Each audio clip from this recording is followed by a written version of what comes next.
Kung sa assignment ninyo, mana mo pass? Hello. Manna, sir. Sure mo. Katong 7 collective, sir. Assignment asa, sir. Katong 7 collective, ah. Mana, sir. Mana, sir.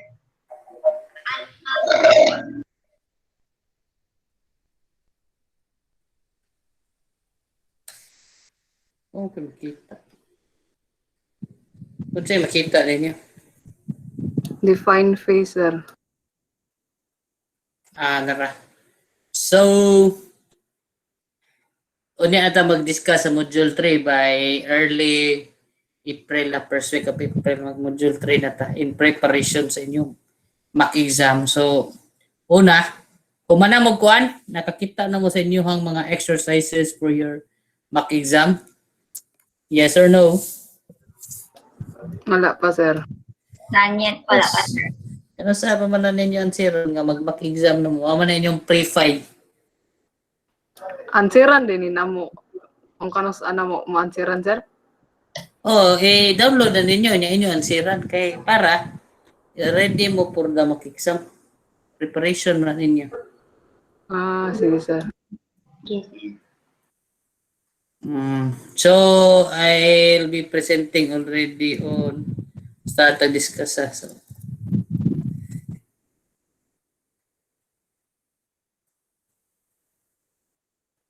hindi.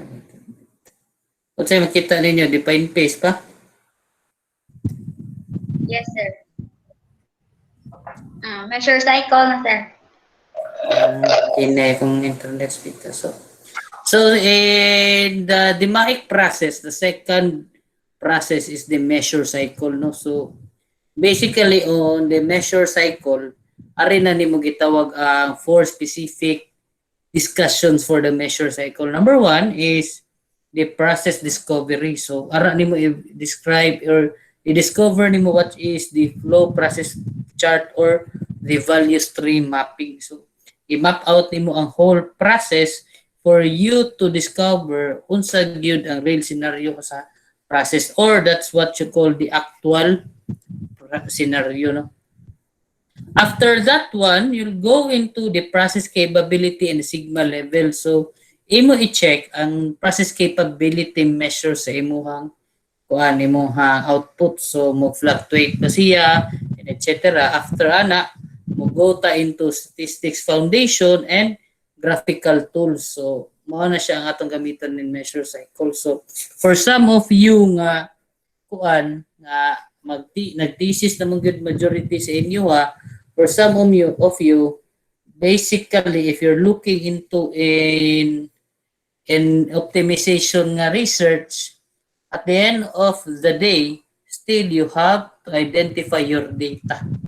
Unsa at what are you trying to improve, unsa imong gitry og measure, and then those measurements are basis for your statistical capability. So the objectives is determine the capability. Number one, in the measure phase, you need to have your development of the data collection plan.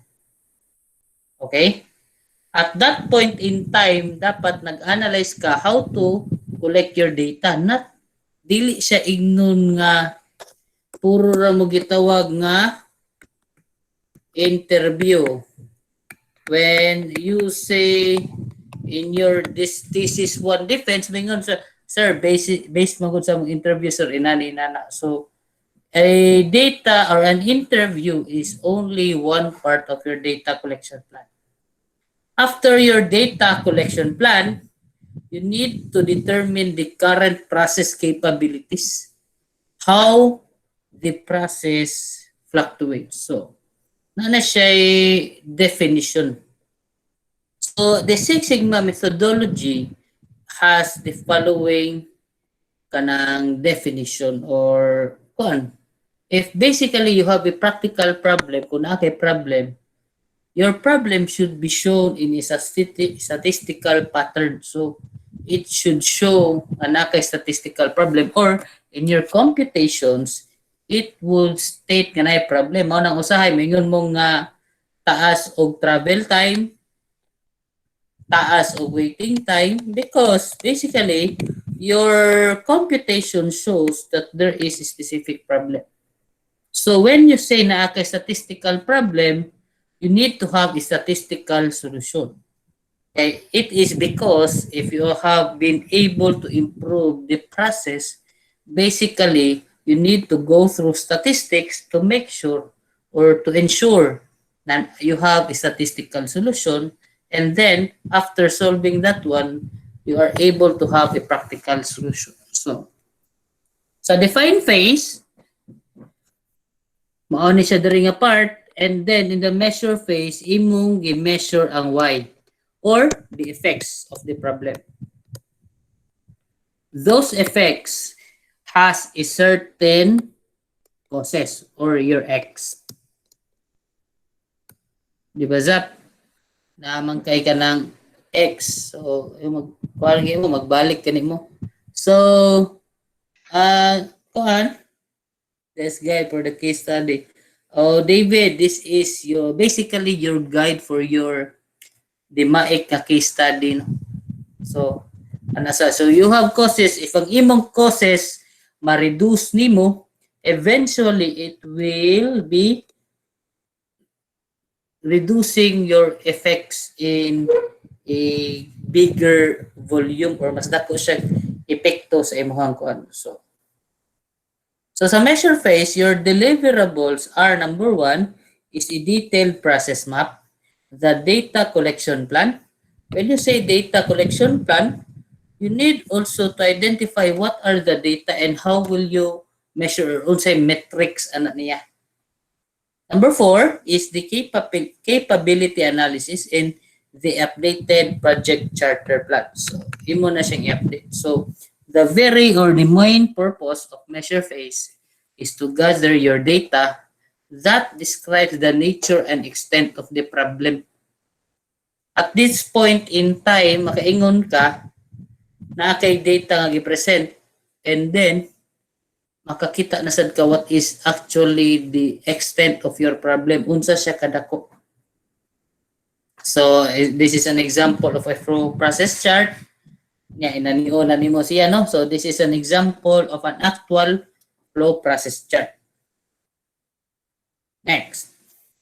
So this is a value stream map. So this is what we call as a value stream mapping example wherein the kani siya nga part dere is what you call as your value adding, and this ang ubos is non-value adding. Okay, pasabot anang value adding or non-value adding set. So kung mingon tag value adding, ang pasabot ana niya, this certain process adds value to your product. Meanwhile, as you can see, kani siyang 3 hours nga delivery or the travel, it does not add any value to your product, di ba? Okay? So, the value stream mapping is to create an end-to-end view of the entire delivery system, demonstrates interaction between work and information flow, and provide a common visual language for understanding a complex system. So, bisan pag unsa ka komplikado ang usa ka sistema, as long as you can clearly present it on a value stream map, mas masabtan siya. Okay? So, why would you like to do a value stream mapping? No? So, number 1 is to identify sources of waste, have a common basis for decision making about possible improvements, and create a graphic plan for implementation of improvements. Also, it shows linkages between value adding and control information. So, unsa man na, what is it? The picture of major activities that deliver results to the customer, picture of all waste, including queues, idle time, bottlenecks, and delays, and it focuses on implementation planning. Ang nakanindot man good with value stream mapping is you can go to directly unsa ang problem or what part of the problema. Makita ninyo dira. So, how to make a value stream map? So, there are two videos kani siya. Wait,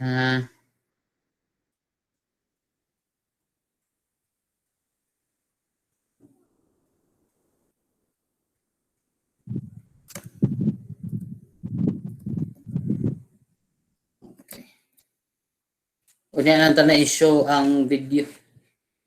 Watch later.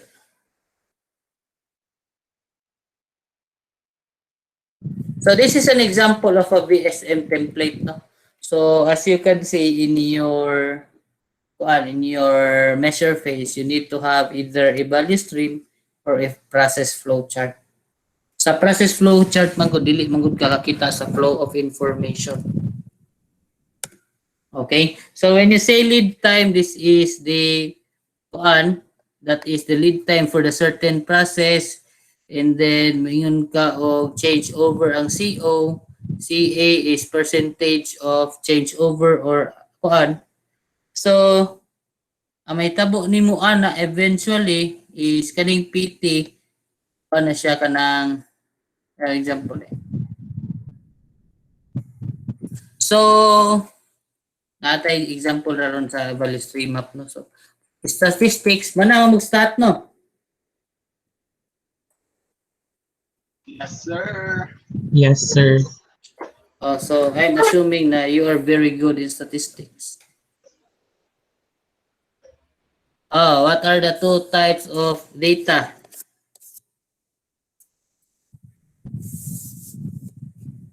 Na may manugbag din yun eh. Was that the question, sir? What are the common unsa man ang two basic two types of data? Quantitative o qualitative. Nya qualitative data din na. Discrete and continuous. Ay, okay. Just kidding. Use of Alaka.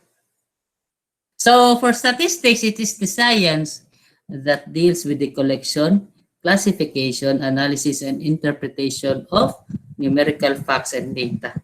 So language that describes and analyze physical variability of a certain process. So maingon ta, ano mag-statistics man ta sir kung they are trying to improve. So basically, if you have good statistical skills and nindot ang imong technological knowledge in terms of the process, you can be an excellent problem solver, no? Okay? We always analyze everything with numbers.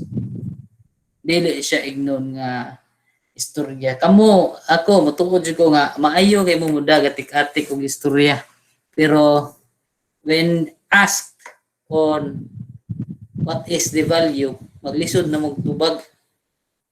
Di ba? So, kuan siya, having a strong technical knowledge does not mean that you have a good statistical skill, but having both will make you an excellent problem solver. So, ganong statistics. So, therefore, statistical analysis is a critical skill in quality improvement and problem solving, because we want to make effective decisions based on rigorous understanding of data.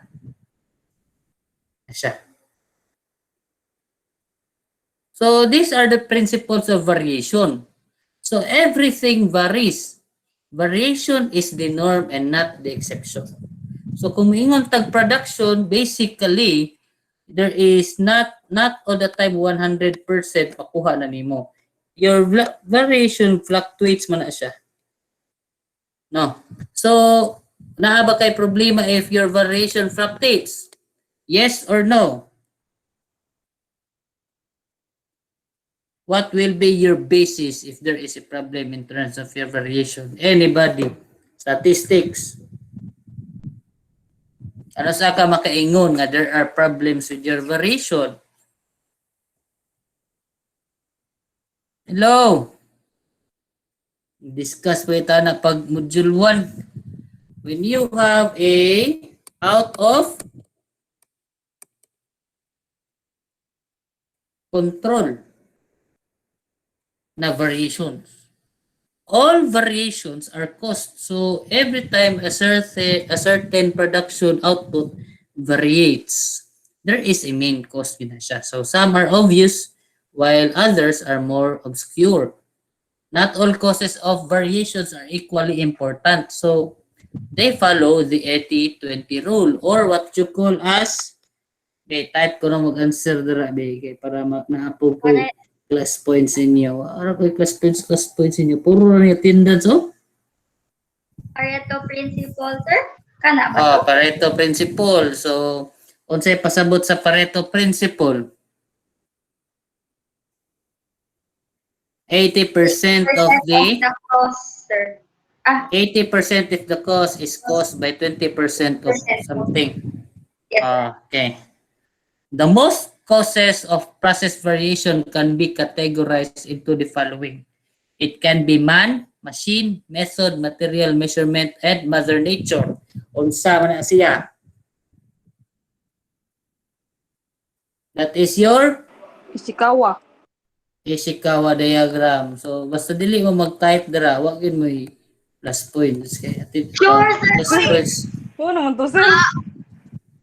Okay na. So, after naka mag-Ishikawa, stable processes produce consistent patterns of variation over time. So, this means we can predict the process performance within a certain boundary. So, the variation in a stable process comes from common causes, which are part of the normal process, and then variation that comes from special assignable causes in the results being unstable or out of control, they are what you call as unpredictable occurrence. So, kung kabantay mo sa mga exams nga naay kalit nga ang time study layo kay siya, basically there are what you call as assignable causes at that part. So, to understand the causes of variation, stratify the data into variable or various sensible ways and compare.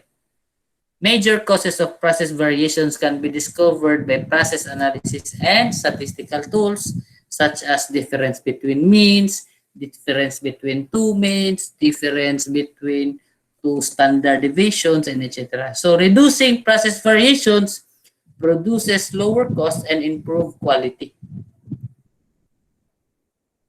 So kung mayroon kag mao ni imong raw data, when you do a histogram, your histogram would tend to describe the curve. So mao na siya imong histogram, no? It visually displays data, shows your central tendency and your variability in the shape. Okay? So when you say central tendency, what are the measures of central tendency? Anybody?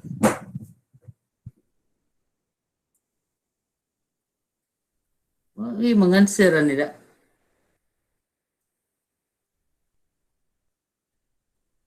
What are the measures of central tendency?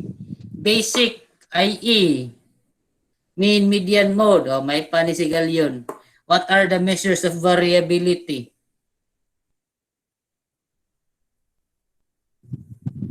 So pa, manubag dira. That is standard deviation and variance. Measures of shape is kurtosis and thickness. So, after making your histogram, actually, ang gamit sa histogram, it shows your distribution curve. So, kung mayon ka, mag-histogram ka, you choose your distribution curve, ma-measure na nimo imong statistical measures. Makakuha na kag central tendency, variability, and shape. So, example or process output that can vary is when you say, kumaingon ka nga ang imong variability sa imong first nga imong output is inani. Okay? So, when you say ni gamay siya, ni inani siya, your variations tend to be at the center or nakagamay imong variation. Say for example, this is from 12 to 51. So mo-variate siya, butang na to 20 to 30 na lang. So this is a reduced variation. And then when you say you have the same variation but ni-move siya, okay? So that is a sigma shift. So your standard deviation nimo ni shift siya another normal na distribution. Is it a problem? Might be. Because your standard na imuhang uro or your sigma ni shift man imong sigma. So basically ni shift ang imuhang mean. And then you have certain standards to be considered every time you produce. So if ni shift ang imuhang mean, ni imo na siyang 258 instead of 246 ang imong mean, meaning higher na ang imuhang mean. Basically, kung ingon sad ka ana nga usa na siya ka bearing, mas nidako ang lungag sa tunga, meaning it can be a cause of concern by the end user. So it is a drift in central tendency or a sigma shift.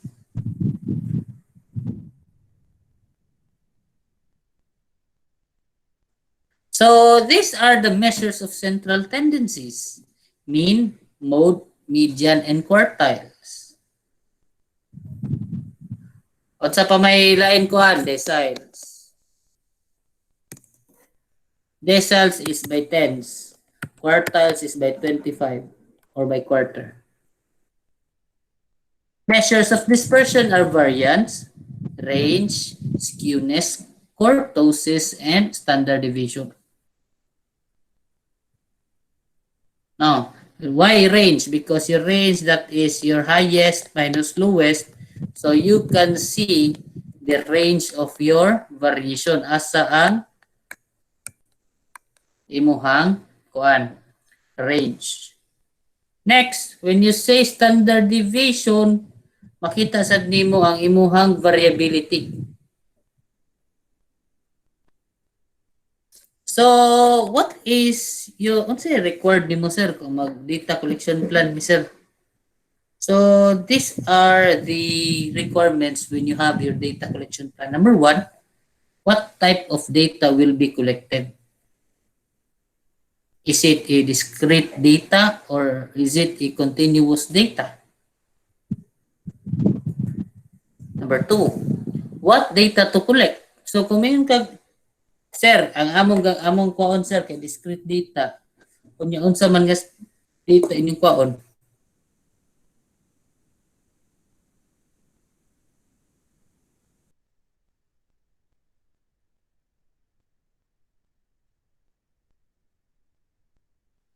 Sir?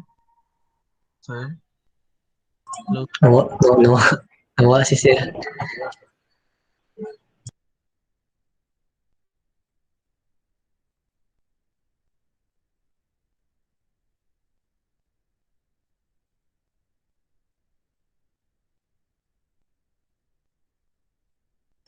Hello?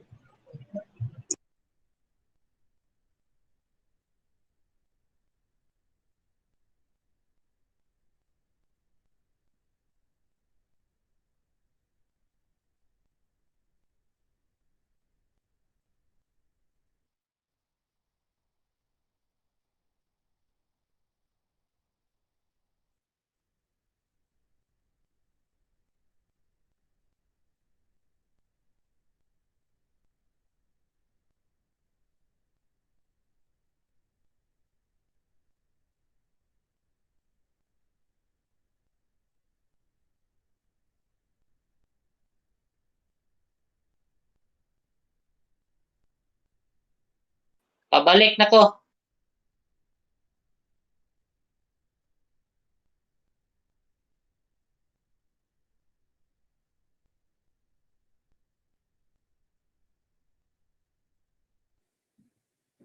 Naputol ko. Yes, sir. Yes, sir. Ni-stack up na ka. Di ni kuan akong data ni sana ni utulak kay murda na kong gigamit ba. Asa ko to gali? Number 2. Number 2 sa data collection plan. Yes, sir. So after sa what data to collect, so una, you need to define no unsa nga cycle time ba na siya, waiting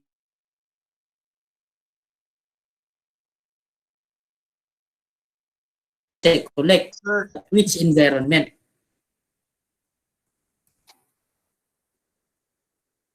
Lo? Klaro ra? Naputol ka, sir. Copy ka, sir. Copy. Wait, what's wrong with my data? Okay ba na ko? Klaro di. Nara, sir. Laro. Okay na? Okay ra? Yes, sir. Okay ra? So Okay, sir. after na, you need to know asa ni may collect imong data. It is on a certain process, service, or document ba siya. And then after that one, as how will you will be collecting your data, no? Direct observation. Indirect observation, kanang manugo lang ka. Palihog na lang ni ani niya, tiksi lang ko part.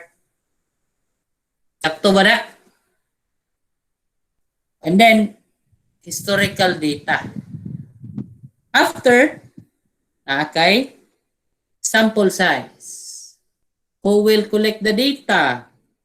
Oh, kinsa may nag-collect sa inyong data sa inyong thesis?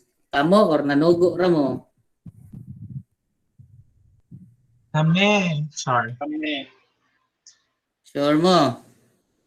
Kawa mo ko kabantay, nag-collect ni data silang zapanta. Magkulit mo, sir. Uy. Silang rula. O ni after na, may na din ta, how will the data be recorded? So that is your collection plan. So it is a brief and concise presentation of how your data will be collected.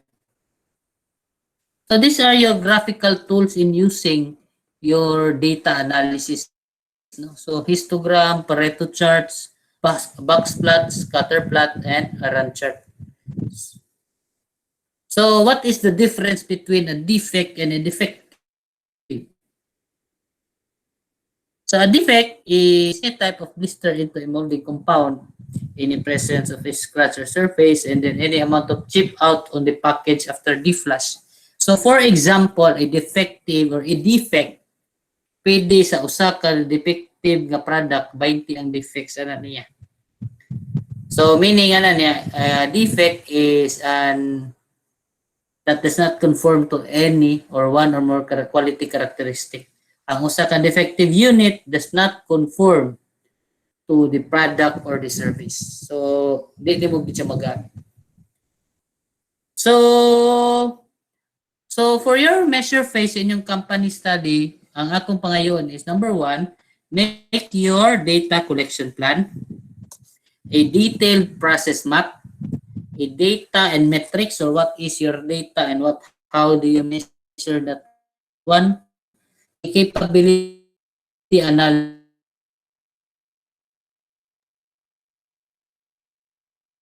to know the variation. So mo-variate magyapon na siya ang data. Dated project charter and your plan.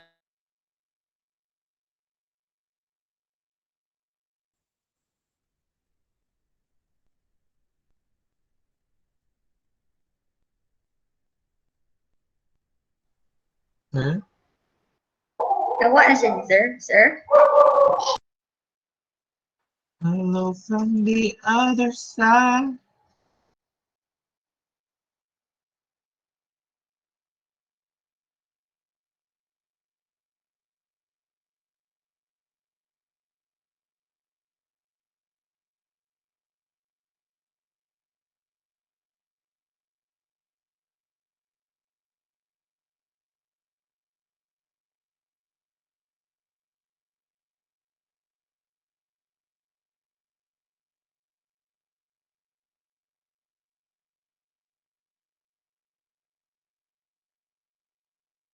Nawala ko?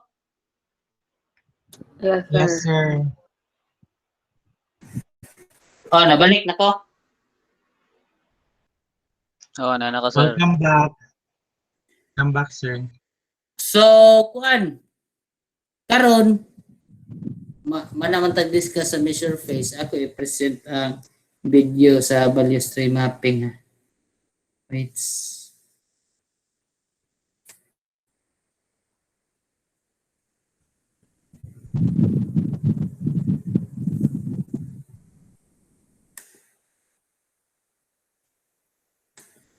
Unsa man?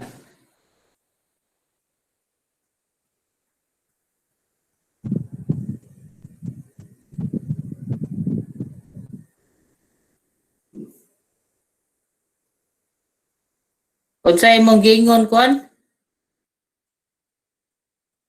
Lo. Unsaon sir tong pag-solve sa box plot? Bag-o lagi yung information lagi to sa ako. Ay, sa ako, I guess. Wait.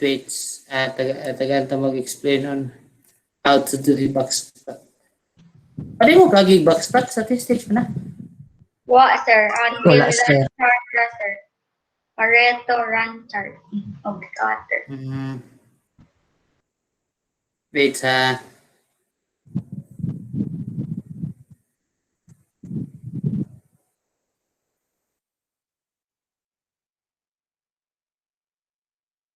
Ang box plot basically is how you do your kung saan mo pagkuha sa imong outliers and etc. So basic lang is that for your box plot, mo nga siya example sa box plot. Ano siya? Example. So actually ang box plot mura ra kag maglatag kag imo na i-plot diri no. Imo i-plot diri imong tanan nimong data diri na siya. Okay? After you plot all of your datas, imo din kuhaon imong median. Diba? Your median is your number of samples divided by 2. So this is your median. Gets? Yes, sir.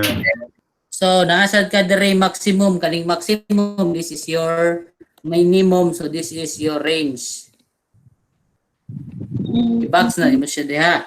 After that one, kuha na nimo imuhang 75th percentile in the Q1. Okay? So, in getting your, ang kuha mo na kanindot man good for box plot, you can see through it ang imuhang outliers, no? So, in computing your outliers, you have your Q3 plus 1.5 interquartile range, mao ni diri, and then your Q1 minus 1.5 IQR na ani diri. So, at that point in time, ma-plot na nimo ang imuhang tawagan ng maximum and your minimum based on your IQR. Makita na nimo ang outliers. Okay? Question? Hello? Wala na, sir. So, ang box, sir, kay kanang Ang box nimo is your Q1 to Q3. okay.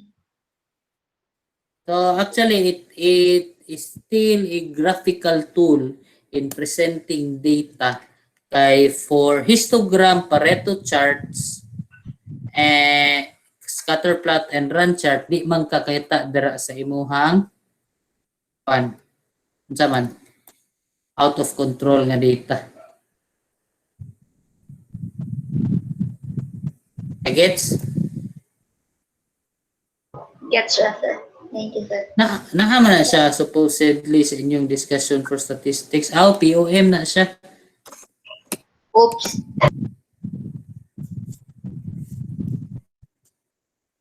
Ha? Mag-present ko kuha na.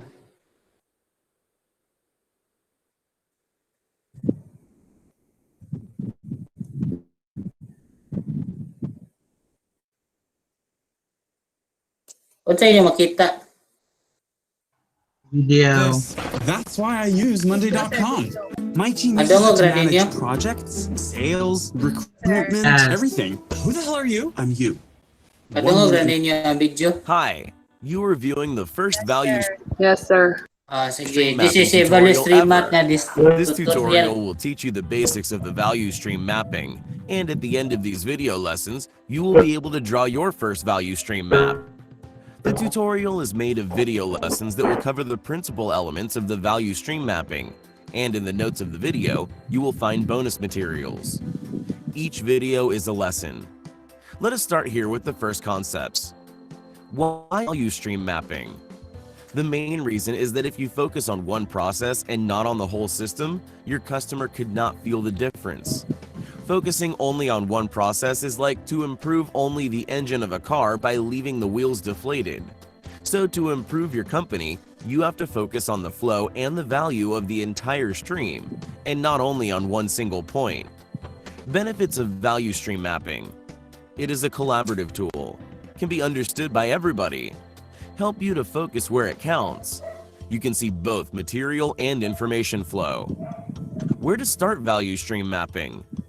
There's no point to start mapping the entire company. It is important to start where you can get results quite immediately. So, the best place to start is where a customer is unhappy or on SKUs that give the company a significant income. For example, if the company sells the SKU 1, 2, 3, 4 that generate an annual income of $10,000 and the SKU 5, 6, 7, and 8 that generate $500,000, I will strike the second one. Okay, now you know why to use the value stream mapping and where to start. Let me now explain to you other points. 1. Map by walking with sheets and pencil. It is not a PC exercise. Walk the shop. 2. Map yourself entirely and start from the end of the stream. This will help you to better understand the process. 3. Do not rely on the system. Look for reality. Speak with people. 4. The point of the value stream mapping is not the map itself, but genuinely understand the process looking to material and information flow. 5. Draw the current state. Do not jump to conclusions. That's everything for now. In the next video, I will describe to you the first element of the value stream map, the customer demand. Wait ha. Mangita sa kundi result tungkol sa kabidyo.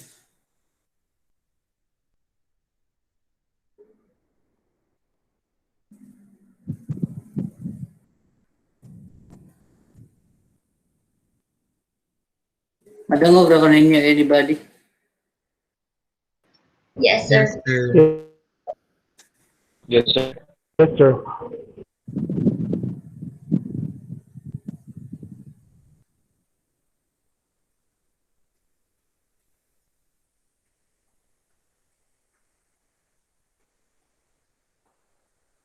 Wait a minute.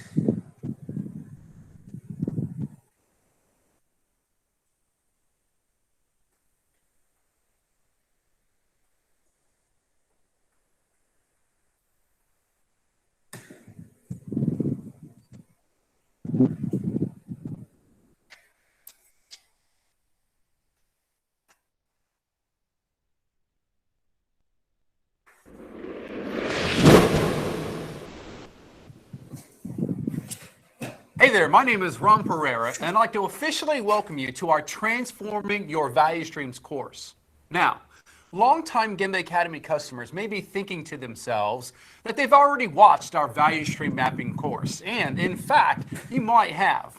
You see, in March of 2009, we launched Gemba Academy with this same 12-module value stream mapping course.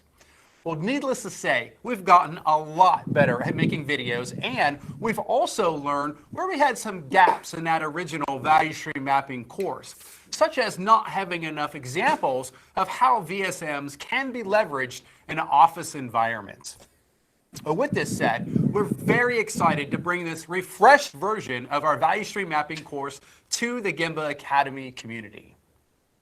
Now, in this first module, we're going to officially begin our value stream mapping journey with an overview of the topic. Well, specifically, by the end of this module, you'll know what both a value stream and value stream map are. And you'll also know why value stream maps are so useful no matter what type of work you do. And finally, you'll be introduced to an 8-step process for creating and acting on value stream maps in both office and manufacturing environments. Okay, well, let's begin by answering the question, what is a value stream? Well, formally defined, a value stream is all the steps, both value-added and non-value-added, required to take a product or service from raw material to the waiting arms of the customer. Now, some of the most common examples of value streams are the overall request to fulfillment cycle, namely the material and information flow from the initial customer request or call for the product or service in question to the moment we collect the payment. Well, this call to cash value stream applies to just about any industry. Now, another example of a value stream is the cycle from the time an idea for a new product or service is first conceptualized to the time the product or service is produced and launched to the marketplace. Again, this particular value stream of concept to launch is broadly applicable to just about any industry. And finally, another way of understanding the power of a value stream is to think about the overall lead time for a product or service. Now, when we look at any process, we typically find a large amount of non-value-added activity or waste. Now, the Japanese word for waste is muda, and as it relates to the overall lead time of a product, we normally find that this muda takes up an enormous amount of time. Oddly enough, the value-added time, or the time our customer is actually willing to pay us for, is usually very small. Unfortunately, what we often see companies do is focus on the value-added portion of the lead time. In other words, as an example, they work to save a few seconds or minutes of machine or operator cycle time in order to reduce the overall lead time.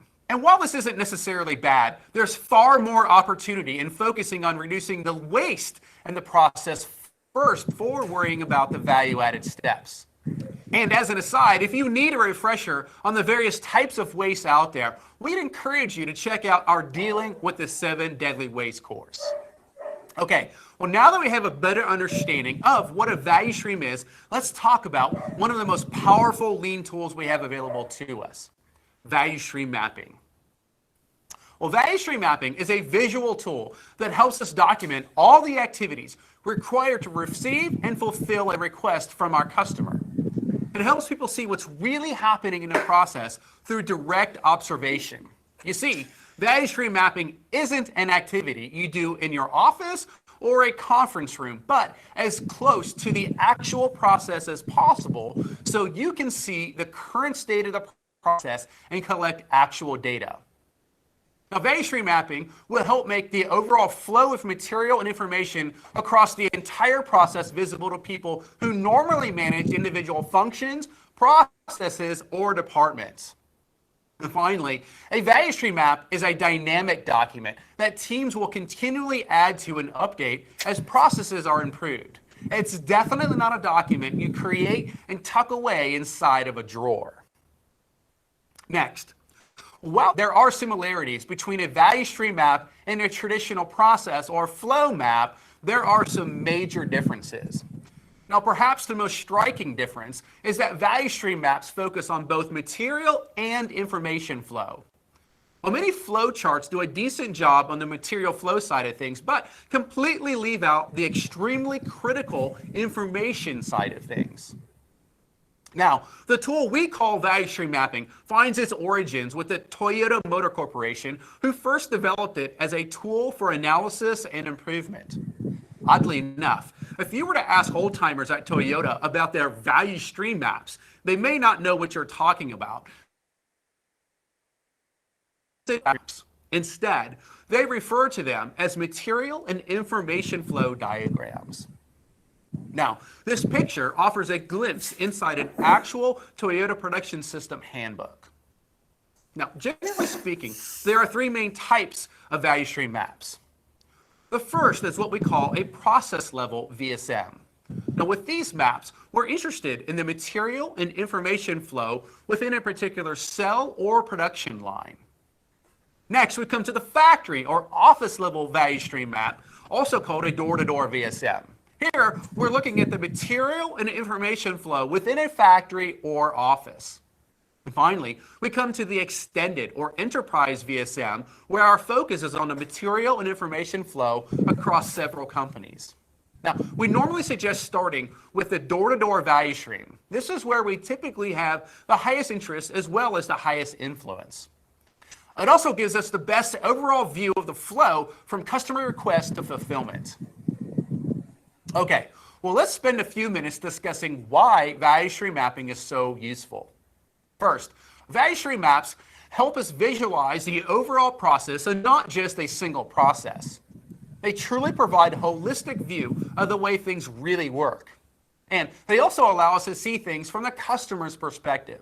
Now, this could either be a customer paying us for our product or service, as well as our internal customers who also depend on us. Value stream maps also allow us to see waste in a process like never before. We sometimes refer to this as learning to see. Now, they also allow us to see or visualize the links between material and information flow. Now, value stream maps also bring alignment to the organization. They provide a blueprint for improvement implementation while involving the people who actually do the work.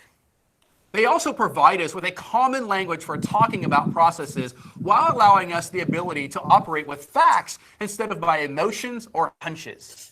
Finally, value stream maps help us focus like never before. Well, specifically, we begin to have a process focus and not just a product focus. We're also able to properly assign ownership to problems in a fact-based manner. And as it relates to project or Kaizen selection, value stream maps are extremely effective. In fact, it's not unusual for several projects or point Kaizen events to be identified after a current and future value stream map are completed. Okay. Well, to wrap up this first module, we'd like to summarize the 8 steps an organization will follow when adopting a value stream focus. First, we must understand the strategic need for flow from an executive level. In other words, once a decision has been made to take a value stream approach, it's important to develop the message and communication plan. Well, this helps everyone understand how value stream mapping is linked to business needs at the executive level.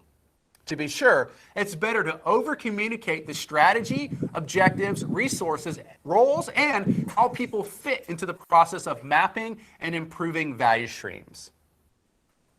The second step is to identify the primary product families. There are some specific tools we'll discuss in a later module where we'll examine things like product routings and product quantity analysis when dealing with manufacturing examples. Now we're ready to actually go to the Gemba, or the place the work is done, and create our current state value stream map. Now, if this is the first time that you've ever seen a value stream map, it can look a little intimidating. But rest assured, by the end of this course, you'll know exactly what all these boxes, triangles, and squiggly lines mean. Now, the key to current state value stream mapping is to draw the process as it actually is. Now, it's tempting to draw the process as it was supposed to work or how it was designed to work, but we're not interested in this. Instead, all we want to know is how it's actually working on the particular day we're studying it. Will it be a little different tomorrow? Probably, but that's okay, because we'll be back tomorrow since these documents, as we've already learned, are dynamic in nature. But once we have the current state map complete, it's time to immediately start on the future state. Now, the future state map represents the ideal condition, which will normally be achieved in 2 to 3 months. The future state map should answer the question, where do we want to be when we get there? Rather than envisioning what's possible, use your imagination. Although the lean tools will help you get there, don't let them limit you. Visit other companies that are ahead of you on the lean journey to benchmark their current state, and make sure you have a thorough understanding of world-class performance metrics and what the ideal state is for your particular business. Now, before we move on, I'd like to elaborate on what's meant when we speak about the ideal state. You see, lean and continuous improvement, for that matter, is a never-ending journey. So no matter how much improvement we make, we'll never be done. It's sort of like climbing a mountain. After lots of effort, you may make it to the top of one mountain, but it won't take long to find another one to climb. So just remember that once you've achieved your initial future state goal, you're not done. In fact, the moment you reach your first future state target, it'll be time to find another mountain to climb. Okay, well, now that the future state map is complete, it's time to get busy and create detailed action plans, which we'll cover in more detail later in the course. Unfortunately, this step is often skipped by those attempting their first value stream maps. And it could be argued that this is the single most important step, since without it, all we've really done is draw some nice pictures on the wall. Now, once the implementation plan is in place, it's time to officially appoint a value stream manager. Now, this is a crucial role since most organizations operate in functional silos. Well, the value stream manager is responsible for breaking through these barriers in such a way as to get all departments thinking as one company.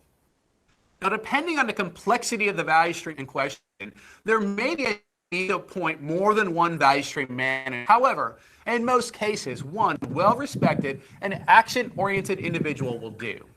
And as we've already touched on, it's crucial to communicate before, during, and after value stream mapping in an area. Now, it's quite natural for people to grow nervous or weary of all the hustle and bustle a value stream mapping exercise brings with it. Now, the only way to combat this anxiety is to have open and honest communication. And finally, making the actual value stream maps and associated action plans visible to the entire workforce is an excellent communication technique and definitely should be employed.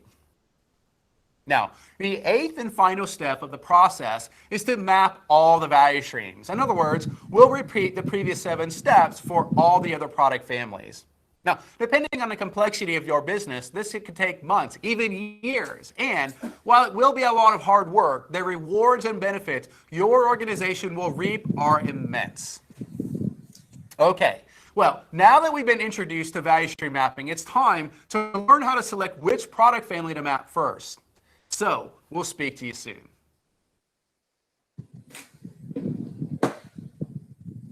Oh, hello. Hi, sir. Sabot ra mo stop recording ko. So, kanon sa deadline sa stop to ko. So, kanon